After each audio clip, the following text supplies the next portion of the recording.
إن الحمد لله نحمده ونستعينه ونستغفره ونؤمن به ونتوكل عليه ونعوذ بالله من شرور أنفسنا ومن سيئات أعمالنا من يهده الله فلا مضل له ومن يضلله فلا هادي له ونشهد أن لا إله إلا الله وحده لا شريك له ونشهد أن سيدنا ونبينا ومولانا محمدا عبده ورسوله أرسله الله تعالى إلى كافة الناس بشيرا ونذيرا أما بعد فإن أصدق الحديث كتاب الله وخير الهدي هدي محمد صلى الله عليه وسلم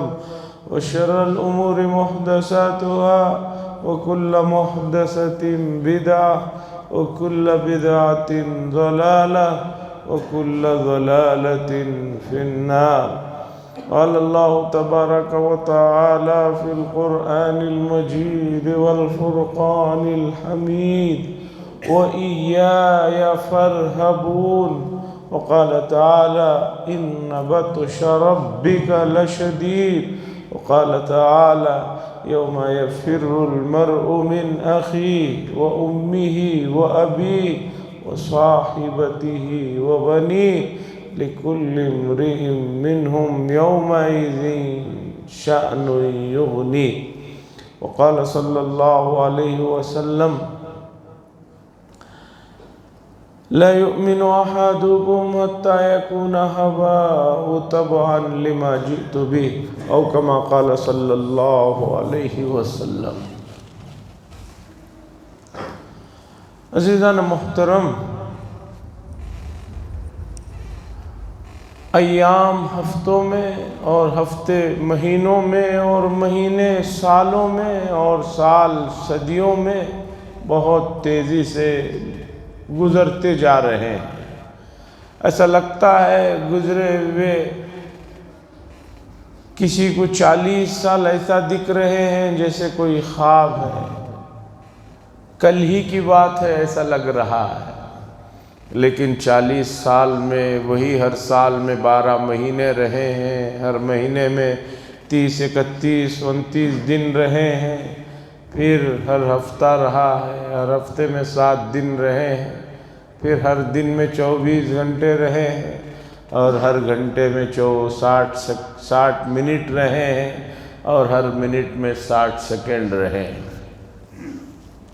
لیکن ایام تیزی سے گزرتے جا رہے ہیں. ان ایام کی قدر کیجئے اس لیے کہ یہ امانت ہے. ان اوقات کی حفاظت کیجئے اس لیے کہ ان اوقات کا حساب کتاب دینا ہوگا. یہ آپ کی جاگیر نہیں ہے، یہ آپ کی ملکیت میں نہیں ہے کہ اسے آپ جیسے چاہے اڑائیں، جیسے چاہے فنا کریں، ختم کریں. نہیں، یہ کسی کی طرف سے دی ہوئی امانتیں ہیں اور ان امانتوں کا صحیح استعمال ہم سب کے لیے ضروری ہے، ورنہ امانت میں خیانت کرنے کے مجرم ہوں گے اور ان قیمتی چیزوں کو ضائع کرنے کا حساب دینا ہوگا اور ایسی جگہ حساب دینا ہوگا کہ جہاں آپ کو کوئی بھی آپ کا قریبی ساتھ نہیں دے سکتا. وہاں کوئی ضمانتیں، کوئی سفارشیں کچھ کام آنے والی نہیں. واتقوا يوما لا تجزي نفس عن نفس شيئا ولا يقبل منها عدل ولا يؤخذ منها عدل ولا يؤخذ منها شفاعة. اس طرح کے مضمون کی آیتیں ایک ہی پارے میں 3 جگہ پر ہیں کہ نفس کے بدلے میں نفس نہیں ہے اور نہ کوئی سفارش قبول کی جائے گی اور نہ کچھ لیا جائے گا. میں نے ایک ابتدا میں چھوٹی سی آیت کا ٹکڑا پڑھا ہے، وَإِيَّايَ فَارْهَبُونَ. اس کے بعد اسی مفہوم اور اسی مضمون کی آیتیں الگ الگ جگہ سے پڑھی ہیں. عزیزان گرامی، اللہ تبارک و تعالیٰ سے بہت زیادہ ڈرنے کی ضرورت ہے۔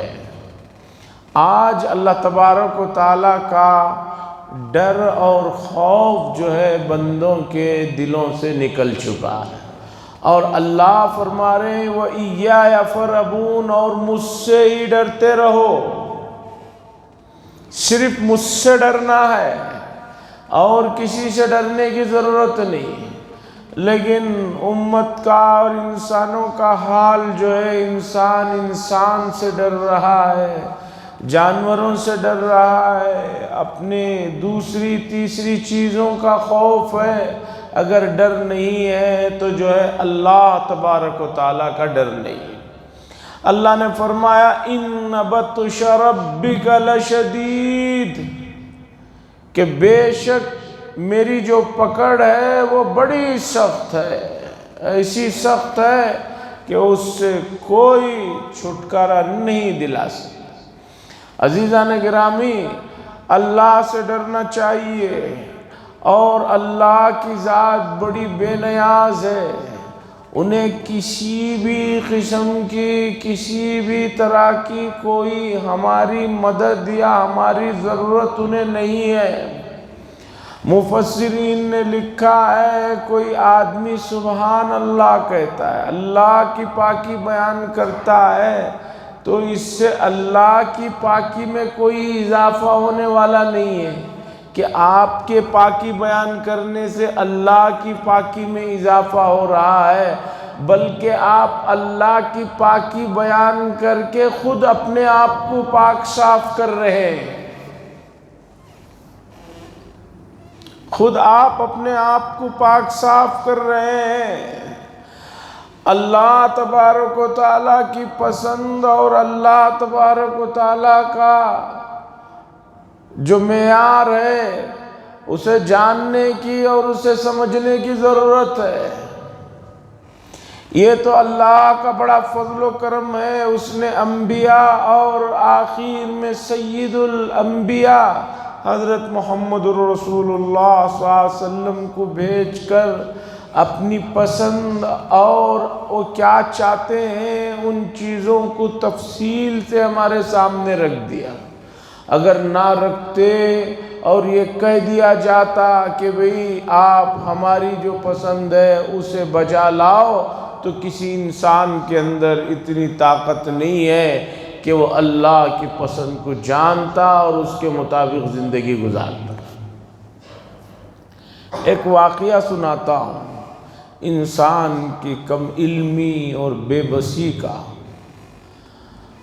حضرت مرزا مظہر جانا رحمت اللہ علیہ ایک بڑے درجے کے اولیاء میں سے ایک ولی گزرے۔ ان کے ایک مرید تھے حضرت شاہ غلام علی صاحب دہلوی علیہ الرحمہ۔ یہ بھی بڑے درجے کے مرید تھے، اور بعد میں چل کر یہ سلسلے نقش بندیہ کے بڑے اکابرین میں سے تھے۔ ان کے پاس دلی میں اس زمانے میں سمرقند، بخارا، عراق، دور دور سے لوگ آتے تھے اور آ کر جو ہے اپنا تزکیے کا جو سفر ہے اسے طے کرتے تھے۔ بڑے درجے کے آدمی تھے یہ حضرت مولانا غلام علی شاہ صاحب دہلوی، لیکن یہ تھے حضرت مرزا جانا رحمت اللہ علیہ کے مرید۔ ایک دن کا واقعہ ہے کہ حضرت مرزا مظہر جانا علیہ الرحمہ کے گھر میں ان کے عالیہ نے سوئی کے لیے کہا کہ بھئی سوئی منگا کر دے دو۔ تو حضرت نے اپنے ان مرید سے کہا، غلام علی شاہ صاحب دہلوی سے، کہ بھئی ایک سوئی لے آؤ۔ اب یہ سوئی لے کر آئے۔ آپ تو جانتے ہیں کہ سوئی موٹی بھی ہوتی ہے، بہت باریک بھی ہوتی ہے، الگ الگ سائز کے ہوتے ہیں۔ تو وہ جو سوئی لے کر آئے تھے وہ سوئی موٹی تھی۔ حضرت نے گھر میں پہنچایا تو حضرت کی عالیہ نے کہا کہ کیسے لوگوں کو آپ نے جو ہے جمع کر کے رکھا ہے، اتنی موٹی سوئی لے کر آئے ہیں، اس سے میں کیا کروں گی، یہ تو میرے معیار کے مطابق نہیں ہے سوئی۔ اس بات کو حضرت شاہ غلام علی صاحب دہلوی نے سنا تو مسلسل رونے لگے، مسلسل رونے لگے۔ تو حضرت مرزا مظہر جانا رحمت اللہ علیہ کے قریبی لوگوں نے پوچھا کہ بھئی اس میں ایسی کیا بات ہو گئی، اس بات کو لے کر آپ اتنا رو رہے ہیں؟ تو حضرت مولانا شاہ غلام علی صاحب دہلوی علیہ الرحمہ نے فرمایا کہ حالت ہماری دیکھو کہ ہم ایک عورت کی پسند کیا ہے اسے جان نہیں سک رہے ہیں کہ وہ سوئی لانے کے لیے کہا تو کس طرح کی سوئی چاہیے ہمیں اتنا نہیں معلوم ہو رہا ہے۔ ہم اللہ کی رضا کو کیسے جان پاتے اگر رسول اللہ صلی اللہ علیہ وسلم نے ہمیں یہ چیزیں نہ بتائی ہوتی۔ ایک انسان جو ہے ایک انسان کے معیار کو اور اس کی پسند ناپسند کو زندگی بھر نہیں جان سکتا، جبکہ اس کے اوپر کوئی ایسا مسئلہ بھی نہیں ہے کہ جاننا ضروری ہے۔ تو بندوں کا اللہ کے ساتھ اتنا گہرا تعلق ہے کہ وہی خالق ہے، مالک ہے، رازق ہے۔ اگر ہم ان کی پسند کو اور معیار کو نہ جانیں تو سمجھیے کہ یہ اتنا بڑا خسارہ اور نقصان ہے کہ جس کی کوئی تلافی نہیں۔ وَإِيَّايَ فَارْهَبُونِ، اللہ خود فرما رہے ہیں کہ مجھ سے ڈریے، مجھ سے ڈرتے رہیے۔ اور قرآن نے الگ الگ مقامات پر یہ بات ذکر فرمائی، وَلِمَنْ خَافَ مَقَامَ رَبِّهِ جَنَّتَانِ، اور اس شخص کے لیے جو اللہ کے سامنے کھڑے ہونے سے ڈرتا ہے اسے 2 جنتیں عطا فرمائیں گے۔ وَأَمَّا مَنْ خَافَ مَقَامَ رَبِّهِ وَنَهَى النَّفْسَ عَنِ الْهَوَىٰ فَإِنَّ الْجَنَّةَ هِيَ الْمَأْوَىٰ، اور وہ شخص جو اللہ کے خوف اور خشیت کو ملحوظ رکھتا ہے، اس کا استحضار رکھتا ہے اور نفس کی مکر و فریب سے بچتا ہے، نفس کی فرما برداری نہیں کرتا، فَإِنَّ الْجَنَّةَ هِيَ الْمَأْوَىٰ، ایسے شخص کا ٹھکانہ جنت ہوگا۔ اور جو اللہ کے خوف اور خشیت کے سلسلے میں بے فکر ہو جاتا ہے، لاپرواہ ہو جاتا ہے، تو ایسے شخص کا انجام بہت برا ہوگا۔ ایسا شخص اسے نفس اور شیطان کبھی بھی دھوکے دے کر جو ہے ختم کر دیتا۔ عزیزان گرامی، ہمارے سامنے احادیث ہیں اور احادیث بھی بڑے معتبر درجے کی ہیں، کوئی کمزور یا ایسی نہیں ہے کہ جس کی سند میں کوئی مسئلہ ہو۔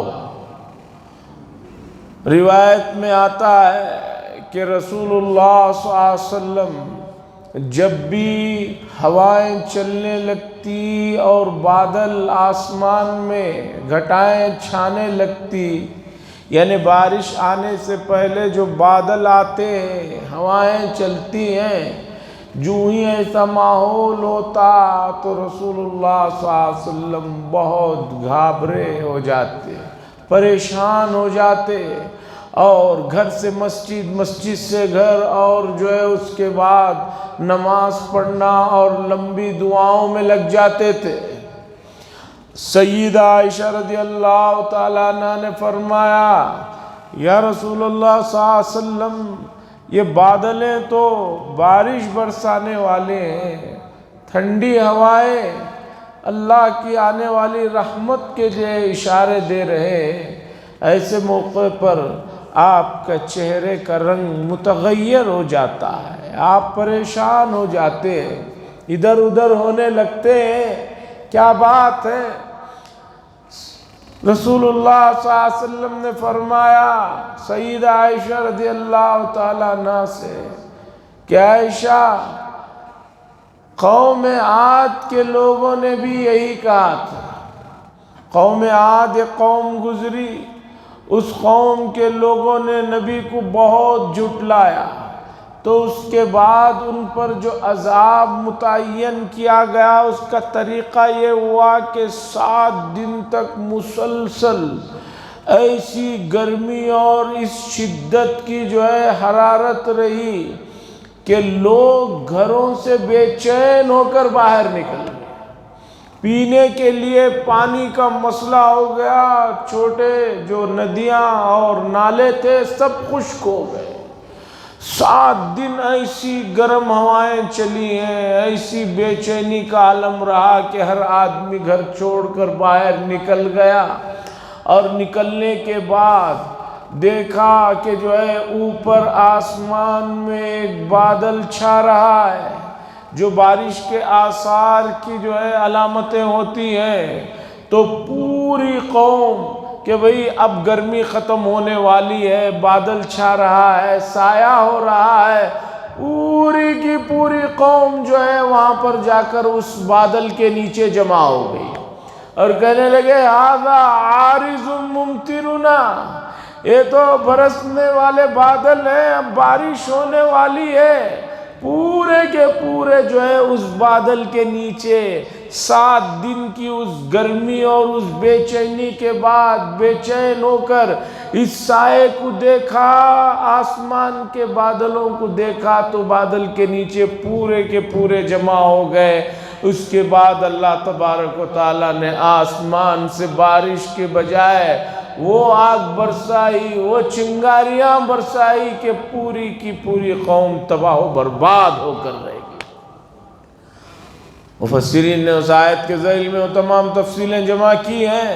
تو سیدہ عائشہ رضی اللہ تعالیٰ عنہ کو رسول اللہ صلی اللہ علیہ وسلم فرماتے تھے قوم عاد نے بھی تو یہی کہا تھا کہ بارش برسنے والی ہے، لیکن کیا ہوا کہ ان بادلوں سے جو ہے عذاب نازل ہوگا۔ خلاصہ یہ ہے وَإِيَّايَ فَارْهَبُونَ، اور مجھ سے ہی ڈرتے رہو۔ اللہ کہہ رہے مجھ سے ڈرتے رہو۔ عزیزان گرامی، آج لوگوں کو معمولی جانوروں سے، موذی کیڑوں سے جو ہے ڈر ہے، لیکن اگر ڈر نہیں ہے اللہ کا خوف اور خشیت ختم ہو گئی ہے۔ اس لیے وہ تمام حدیثیں، وہ تمام آیتیں جس میں اللہ تعالیٰ نے اپنے ذات سے متعلق چیزیں ارشاد فرمائی ہیں، اور خاص طور پر میدان محشر سے متعلق جو چیزیں بیان فرمائی ہیں، ان کو بار بار پڑھنا اور ان پر غور و فکر کرنا بہت ضروری ہے۔ نہیں کریں گے تو اللہ کا خوف نہیں رہ جائے گا، اور جس کی زندگی میں اللہ کا خوف نہیں ہے اسے کبھی بھی نفس اور شیطان دھوکہ دیں گے، اور وہ جو ہے اپنی زندگی میں ناکام اور خسارے والا ہوگا۔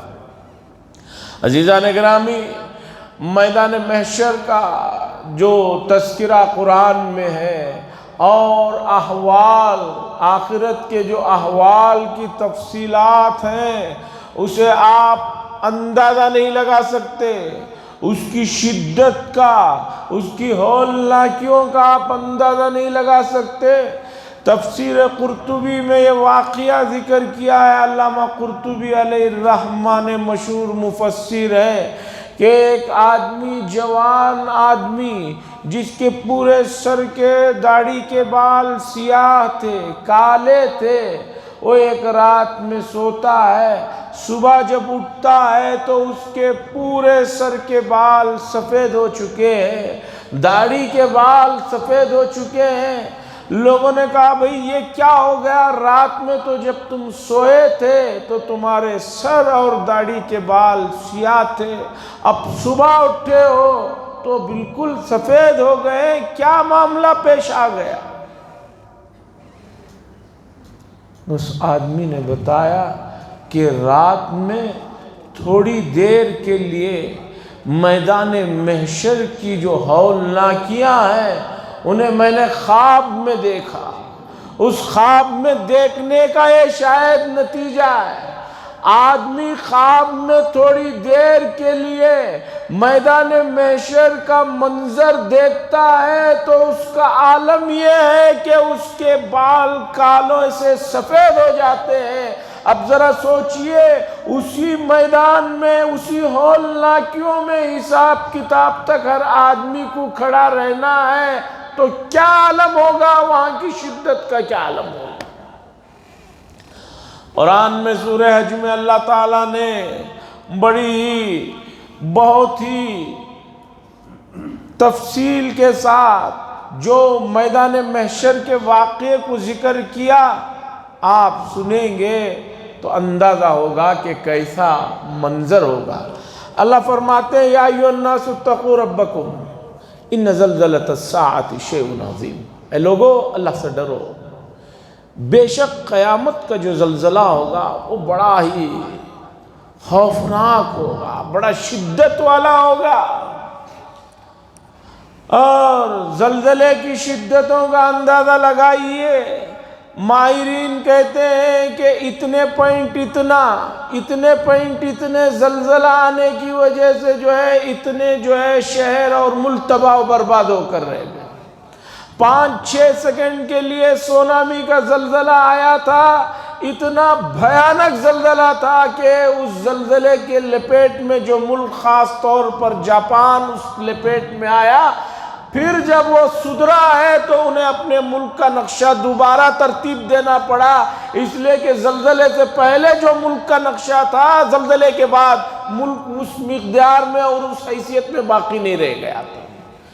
5-6 سیکنڈ کے زلزلے کا جب یہ عالم ہے تو اللہ جسے کہہ رہے ہیں ان زلزلۃ الساعۃ شیء عظیم، وہ کس طرح کا زلزلہ ہوگا. اللہ نے فرمایا یا ایھا الناس اتقوا ربکم ان زلزلۃ الساعۃ شیء عظیم یوم ترونها تذهل كل مرضعة اما ارضعت وتضع كل ذات حمل حملها وترى الناس سكارى وما هم بسكارى ولكن عذاب الله شدید.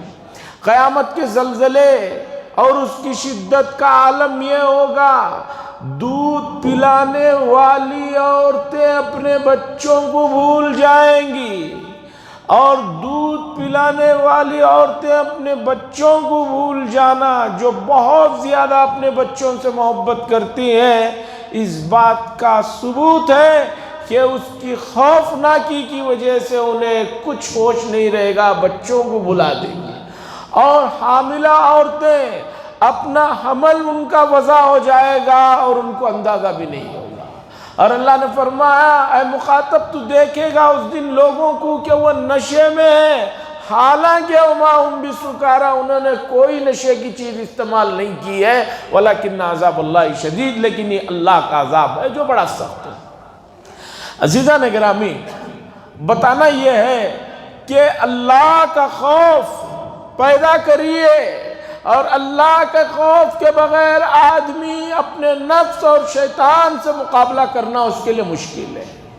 وَأَمَّا مَنْ خَافَ مَقَامَ رَبِّهِ وَنَهَى النَّفْسَ عَنِ الْهَوَىٰ فَإِنَّ الْجَنَّةَ هِيَ الْمَأْوَىٰ. اور ہم نے کہا وَلِمَنْ خَافَ مَقَامَ رَبِّهِ جَنَّتَانِ. بتانا یہ ہے کہ اتنی آیتیں ہیں، اتنے احادیث ہیں کہ جس میں اللہ کا خوف اور خشیت کی دولت جنہیں مل جاتی ہے وہ کس طرح اعلیٰ مراتب پر فائز ہوتے چلے جاتے ہیں، اور جن سے دولت چھن جاتی ہے وہ کس طرح برباد ہو کر رہ جاتے ہیں، تباہ ہو کر رہ جاتے ہیں. دنیا اور آخرت دونوں ان کی تباہ ہو جاتی ہیں. عزیزان گرامی، آج اللہ کا خوف دلوں سے نکلتا جا رہا ہے. آدمی کو سانپ سے ڈر ہے، اپنی جاب کی ڈر ہے، اپنے دوسری تیسری چیزوں کا تو ڈر خوف ہے، لیکن اللہ تبارک و تعالی ان بطش ربک لشدید، کہ جن کی پکڑ بڑی سخت ہے اس کا کوئی خوف ہی نہیں ہے. حدیث میں آتا ہے لا تزال قدما ابن آدم کہ قیامت کے دن آدم علیہ السلام کی اولاد کے قدموں کو میدان محشر میں ہلنے نہیں دیا جائے گا جب تک 5 چیزوں سے متعلق سوال نہ ہو جائے وہ اور ان کا جواب وہ نہ دے دیں تب تک ان کو جو ہے ہلنے نہیں دیا جائے گا۔ اور ان 5 چیزوں میں سب سے پہلا سوال یہ ہوگا کہ ہم نے تمہیں جو عمر عطا کی تھی اس عمر کو تم نے کہاں خرچ کیا؟ یہ زندگی کے 50 سال 60 سال جتنے بھی مدت جسے ملی ہے اس مدت کو تم نے کہاں خرچ کیا؟ اور جو علم تمہیں ملا تھا اس پر تم نے کتنا عمل کیا؟ اور مال کو کہاں سے کمایا اور کہاں خرچ کیا؟ اور آخر میں ایک سوال ہے وَفِي جِسْمٍ أَيْنَ ابْتَلَاهُ کہ ہم نے جو تمہیں یہ جسم دیا تھا اسے تم نے کہاں پرانا کیا؟ یعنی اس جسم کو جس میں آنکھ بھی ہے، ناک بھی ہے، کان بھی ہے، زبان بھی ہے، ہاتھیں بھی ہیں، پیریں بھی ہیں، ان کو کس کام میں خرچ کیا؟ جب تک ان 5 سوالوں کے جوابات نہیں ملیں گے حدیث میں آتا ہے کوئی آدمی ہل نہیں پائے گا۔ عزیزان گرامی، امت مسلمہ اپنے مقام اور اپنی حیثیت کو دن بدن جو ہے بھلاتی جا رہی ہے، اور جس مقصد کے لیے انہیں اس دنیا میں بھیجا گیا اور ان کی سہولتوں کے لیے پورے کارخانے عالم کو لگایا گیا اس کی طرف کوئی انہیں توجہ نہیں ہے۔ ایسا لگ رہا ہے کہ یہ سمجھ رہے ہیں کہ یہی دنیا سب کچھ ہے، اس کے بعد اور کچھ نہیں ہے۔ یہ سب سے بڑا دھوکہ ہے۔ قرآن مجید کا 1/3 حصہ 1/3 پورا آخرت سے متعلق بھرا پڑا ہے۔ اگر کوئی آدمی اتنی اہم چیز کو جسے قرآن 1/3 حصے میں بیان کر رہا ہو اسے اگر بھلا دیتا ہے اور اس کے تقاضوں کو نہیں جان پاتا ہے تو مجھے بتائیے کہ کہاں کی مسلمانی باقی رہ جاتی ہے؟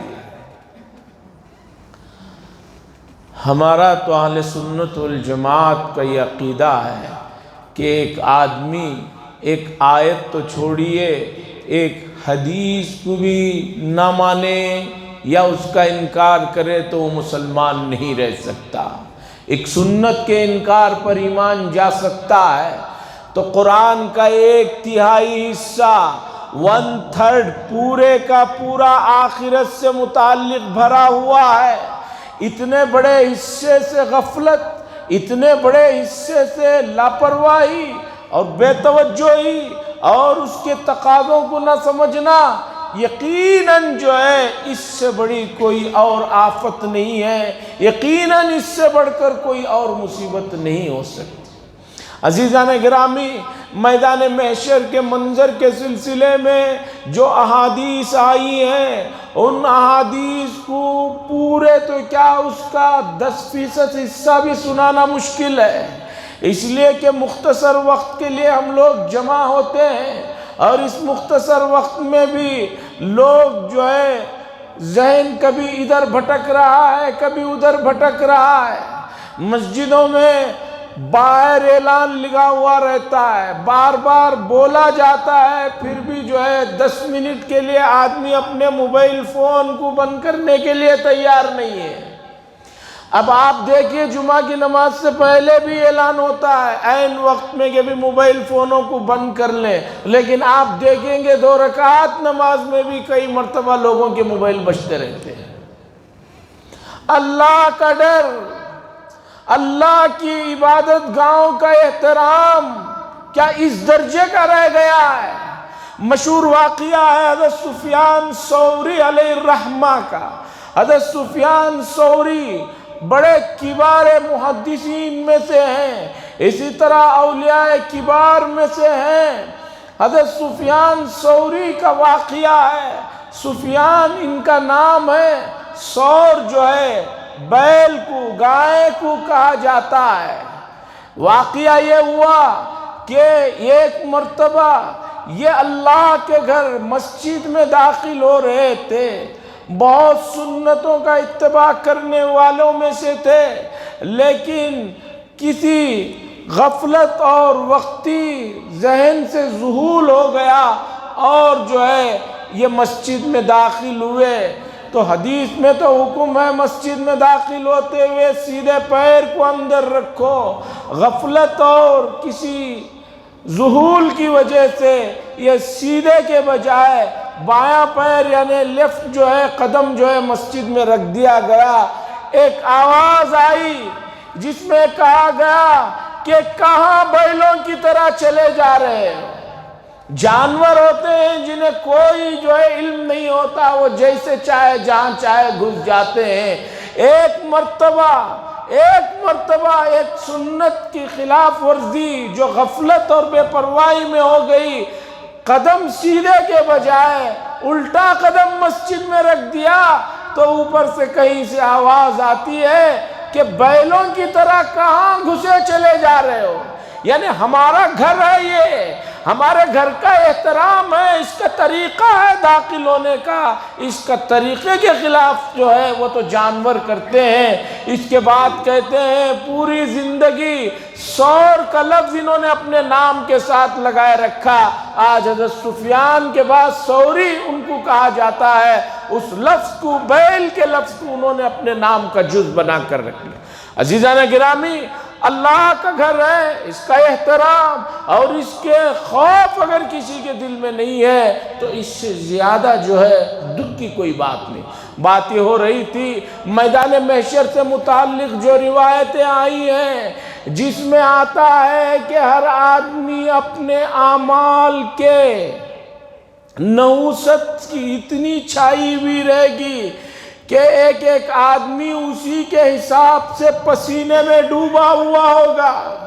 کوئی گھٹنوں تک ہے، کوئی کمر تک ہے، بعض لوگ کانوں تک جو ہے پسینے میں ڈوبے ہوئے رہیں گے، حدیث میں آتا ہے۔ عزیزان گرامی، میدان محشر کے سلسلے میں جو روایتیں ہیں وہ حقیقی روایتیں ہیں، سیاہ ستہ کی روایتیں ہیں، وہ تسلی دینے والی یا ڈرانے والی روایتیں نہیں ہیں، وہ حقیقت بیانی پر مشتمل روایتیں ہیں۔ اس لیے آدمی کو اعمال کی طرف متوجہ کرنے والی چیز جو ہے وہ اللہ کا ڈر ہے۔ اسی لیے قرآن نے فرمایا وَإِيَّايَ فَارْهَبُونَ، اللہ فرماتے ہیں کہ اور مجھ سے ہی ڈرتے رہو۔ اور جس کے دل میں اللہ کا خوف نہیں ہے، اللہ کی خشیت نہیں ہے، پھر اس آدمی کو حیوان بننے میں، جانور بننے میں، شیطان بننے میں کوئی جو ہے دیری نہیں لگتی۔ اب اللہ کا خوف کیسے پیدا ہوگا؟ اللہ کی خشیت کیسے آئے گی؟ اس کے لیے ضروری ہے کہ ہم قرآن مجید کو پڑھیں اور قرآن کے مفاہیم کو اور اس کی تفسیر کو سمجھیں، پھر احادیث میں میدان محشر سے متعلق جو تفصیلات ہیں انہیں پڑھیں، اور اس ہولناکیوں سے بچنے کے لیے رسول اللہ صلی اللہ علیہ وسلم نے جو چیزوں کو ارشاد فرمایا ہے ان کو اپنی زندگی میں اپنانے کی کوشش کریں۔ عزیزان گرامی، آپ نماز پڑھ رہے ہیں، آپ ذکر کر رہے ہیں، صدقہ خیرات کر رہے ہیں، نیک کام کر رہے ہیں، لیکن یہ تمام کام کرتے ہوئے بھی ڈرتے رہنے کی ضرورت ہے۔ قرآن میں اللہ نے مومنین کاملین کی صفات بیان فرماتے ہوئے یہ فرمایا وَالَّذِينَ يُؤْتُونَ مَا آتَوْا وَقُلُوبُهُمْ وَجِلَةٌ، کہ نیک کام کر رہے ہیں پھر بھی ان کے دل کانپ رہے ہیں، کیا پتا کہ اللہ کے معیار کے مطابق یہ کام ہے یا نہیں ہے۔ آپ نماز پڑھ کے نیک کام کر کے یہ سمجھیں کہ میں تو کر دیا ہوں، اب میں فارغ ہو گیا، یہ دھوکہ ہے، یہ غفلت ہے، یہ جہالت ہے۔ قرآن کہہ رہا ہے یؤتون ما آتوا وقلوبهم وجلہ، کہ اس کے باوجود ان کے دل جو ہے کانپتے رہتے ہیں۔ اس کی تفسیر میں سیدہ عائشہ رضی اللہ تعالیٰ عنہ نے فرمایا نیک کام کرتے ہوئے کاپنے کا اللہ ذکر فرما رہے ہیں، تو جو لوگ نیک کام کر ہی نہیں رہے ہیں ان کا کیا حال ہوگا؟ اللہ سے دعا فرمائے اللہ تبارک تعالیٰ کا خوف اور خشیت ہم سب کو عطا فرمائے اور اس کے تقاضوں پر عمل کرنے کی توفیق نصیب فرمائے۔ حضرات اندر کے حصے میں چلے آئیں، ہر جمعہ ہر دن